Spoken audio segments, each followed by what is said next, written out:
시편 78편 34절에서 42절의 말씀을 보도록 하겠습니다. 오늘 이 말씀을 가지고 광야에서 우리의 초라한 모습, 광야에서 우리의 초라한 모습이라는 제목으로 같이 은혜를 나누기로 합니다. 이 출애굽의 역사는 하나님의 성품을 잘 보여주고 있습니다. 또한 하나님의 백성인 우리의 기질도 잘 보여주는 것이 바로 출애굽 역사입니다.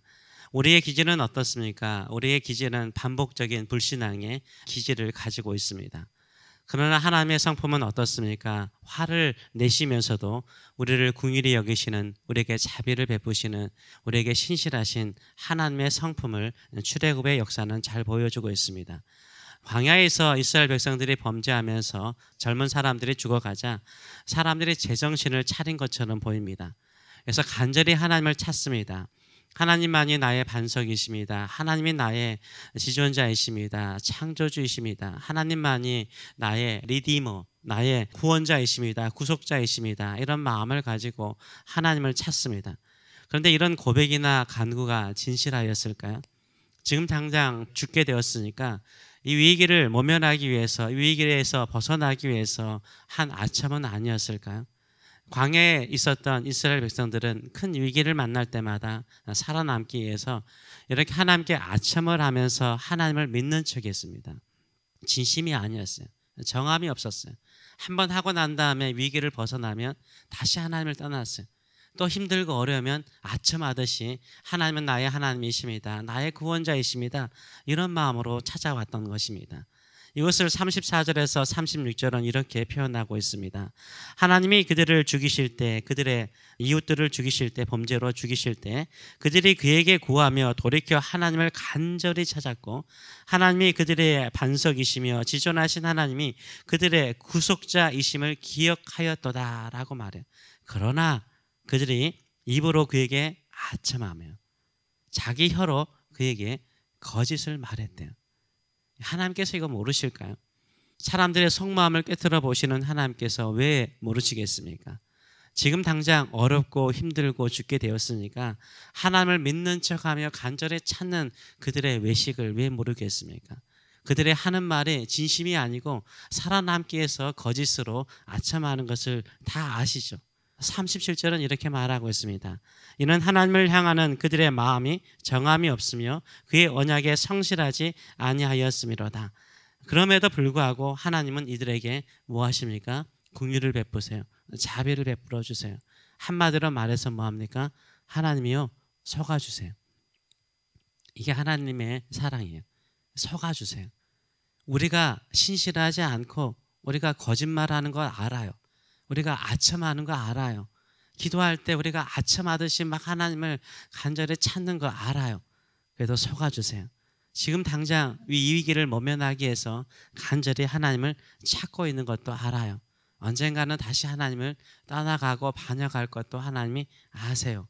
그럼에도 불구하고 하나님은 긍휼을 베푸시고 자비를 베풀어 주세요. 한번 또 품어주세요. 이게 하나님의 성품입니다. 38절과 39절은 이렇게 말합니다. 그들이 그렇게 정함이 없고 그럼에도 불구하고 오직 하나님은 긍휼하심으로, 말이 참 아름다운 것 같아요.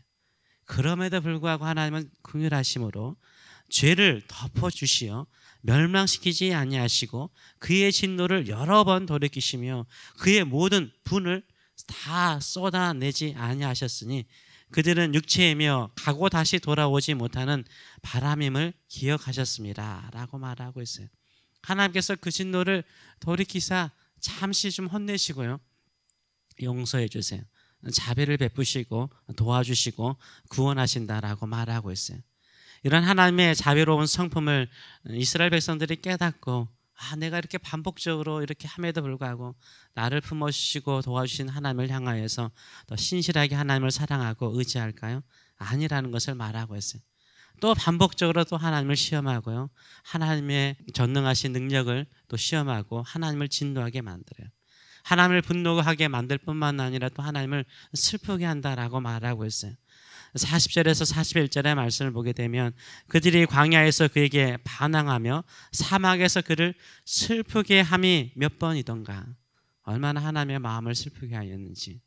그들이 돌이켜 하나님을 거듭거듭 시험하며 이스라엘의 거룩하신 일을 노엽게 하였다라고 말하고 있어요. 거듭거듭, again and again, 계속해서 again and again, 계속해서 하나님께 반항했어요. 하나님은 이들이 육체인 것을 아세요.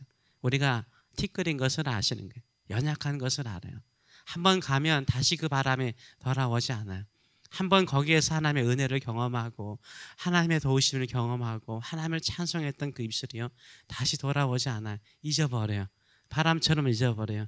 언제 그런 일이 있었나 잊어버리고 다시 범죄하고 다시 하나님께 반항해요. 그럼에도 불구하고 하나님은 어때요? 신실하신 그 긍휼하심으로 돌보셨다라고 말을 하고 있어요. 이게 우리 하나님의 성품이에요. 우리가 지금까지 여기까지 온 것도요, 우리가 잘 믿어서 온 것처럼 보이지만요, 우리도 한때는 정말 하나님을 뜨겁게 믿다가 또 쓰러지고 넘어지고 무너지고 진짜 하나님 살아계신가 의심할 때가 있었잖아요. 그러다가 또 어려우면 하나님 찾아서 도움을 구하고, 그러면 하나님은 또 자비로우신 하나님이시기 때문에, 신실하신 하나님이기 때문에 그 은혜를 베푸시죠. 우리가요, 신앙생활 하면서 이것을 깨달아야 돼요. 내가 내 믿음으로 사는 것처럼 보이지만요, 결국은 내가 살아온 모든 과정은 하나님의 자비로우신 은혜였는 줄 믿습니다. 이것을 기억하시는 저와 여러분 되시길 축원합니다. 제가 어렸을 때 저는 바닷가에 살았습니다. 그래서 시간이 되면은 낚싯대, 지금이야 좋은 낚싯대가 있지만 그 당시에는 대나무 있지 않습니까? 대나무 잘라가지고 거기에다가 낚싯바늘 걸어서 바닷가에 가서 친구들과 낚시를 하곤 했습니다. 근데 아주 잘 잡히는 물고기 한 마리가 있었어요. 바닷가에 사니까 또 꼬마 아이들이 물고기를 잡으니까 큰 거 못 잡죠. 조그만 이만한 물고기가 아주 작은데 잡혀요. 근데 정말 못생겼어요. 딱 잡아서 올리는 순간 에이 할 정도. 왜냐면은 아구찜에서 아구 있잖아요. 아구 보셨어요? 입이 크잖아요. 입이 크고 못생겼잖아요. 먹을 게 없잖아요. 나중에 먹게 됐지만 이게 아구와 같이 생겼어요. 아주 못생겼어요. 그런데 잡아도 먹을 게 없어요. 잡으면 그냥 살려주는 거예요. 잡으면 살려주고 잡으면 살려주곤 했어요. 근데 놓아주면요, 다시 또 물어요. 다시 물어요. 다시. 이 못생긴 게요, 놓아주면 다시 물어요. 잡아서 딱 보면 여기에 걸렸잖아요. 여기에 낚싯바늘 있었잖아요. 그대로 있다 와요. 또 친구한테 걸려가지고 여기에 낚싯바늘이 있어서 그대로 올라와요. 그래서 잡을 때마다 하루 종일 한 놈만 잡고 살려주고 잡고 살려주고 잡고 살려주고 그랬던 적이 있어요. 그렇다고 해서 죽인 적은 없었던 것 같아요. 계속해서 살려주고 하루를 이렇게 보냈던 적이 있습니다. 그래서 우리 친구들끼리 부르는 게, 그 물고기 딱 보는 순간 뭐라고 부를까요? 멍청이라고 불렀어요. 멍청이. 또 멍청이 잡았냐? 나 멍청이 잡았어. 그놈이냐? 그놈이야. 그랬던 적이 있습니다. 하루 종일 잡아서 살려주고 잡아서 살려주고. 근데 그 물고기는요, 하루 종일 배불러요. 왜요? 우리가 낚싯바늘에 꽂아놨던 그 지렁이를 계속 먹거든요. 그래서 하루 종일 그 물고기, 그 멍청이 배를 채워줬던 적이 있습니다. 가끔 제가 똑같은 실수를 할 때가 있어요. 여러분은 어떠신지 모르겠지만 제가 똑같은 실수를 해요. 잊어버리고 똑같은 실수를 해요. 그때요, 제 스스로 이 물고기가 갑자기 생각나요. 멍청이 이런 생각을 해요. 그러면서도 배는 배부르죠. 우리가 마찬가지인 것 같아요. 계속된 실수를 하고 실패를 하고 그 안에서 또 하나님께서 채우시는 은혜를 통해서 우리가 여기까지 온 줄 믿습니다. 우리는 나쁜 것은 잘 기억해요. 오래 기억해요. 그런데 좋은 거, 하나님의 은혜를 베푸시고 자비를 베푸시고 보이지 않는 손길을 통해서 우리를 도와주신 것은요, 사람들이 쉽게 잊어버립니다. 또 믿는 성도도 쉽게 잊어버려요. 그래서 이 시편이 있는 거예요. 계속해서 하나님의 신실하신 사랑을 기억하도록 하는 거죠. 신앙의 성숙이란 게 무엇일까요? 신앙의 성숙이 우리 세상의 모든 사람들이 말하는 어떤 인격적인 그런 것을 말할까요? 물론 그런 면도 있습니다. 성령의 열매가 그런 부분들을 이야기를 하고 있습니다. 그러나 진정한 신앙의 성숙, 일반적인 신앙의 성숙은 뭐냐면 하나님을 기억하는 거예요. 하나님을 잊지 않는 거예요. 하나님의 한없는 은혜를 기억하는 거예요. 하나님의 한없는 자비를 기억하는 거예요. 하나님의 변치 않는 그 자비하심을 기억하는 사람이요, 신앙이 성숙한 사람이에요. 신앙이 성숙한 사람은요, 하나님을 기억하는 사람이에요. 하나님의 은혜를 생각하며 내가 살아가는 어느 하루가 하나님의 은혜가 있다라는 것을 기억하는 사람이요, 신앙이 성숙한 사람이죠. 훈련받는 사람들, 국가대표라든가 아주 뛰어난 운동선수들 계속해서 똑같은 것을 반복하잖아요. 음악 하신 분들도 피아노 칠 때 뭐 몇 시간 동안, 하루에 몇 시간 동안 똑같은 것을 반복하잖아요. 계속해서 반복을 통해서 뭐 합니까? 그들의 실력이 늘어나는 거죠. 마찬가지입니다. 신앙의 훈련도요, 반복이에요. 새벽에 이렇게 꾸준히 반복적으로 나오는 거예요. 우리의 마음은요, 이미 말씀드린 것처럼 가고 사라져가는 바람과 같은 거예요. 잘 잊어버려요. 우리의 마음은 흔들리는 갈대와 같아요. 바람만 불면 우리의 믿음이 갈대같이 흔들려요. 그런데 반복적으로요, 새벽에 이렇게 나오잖아요. 계속해서 예배 드리잖아요. 예배하면서 뭘 기억하는 거예요? 하나님을 바라보면서 하나님을 기억하는 거죠. 뭐가 기억하는 거예요? 몸이 기억하는 거예요. 우리가 새벽에 꾸준히 예배 드리면 몸이 이제 기억해요. 일어나고 싶지 않아도 일어나요. 눈 떠 있어요. 가라는 거예요. 어디로요? 교회로 가라는 거예요.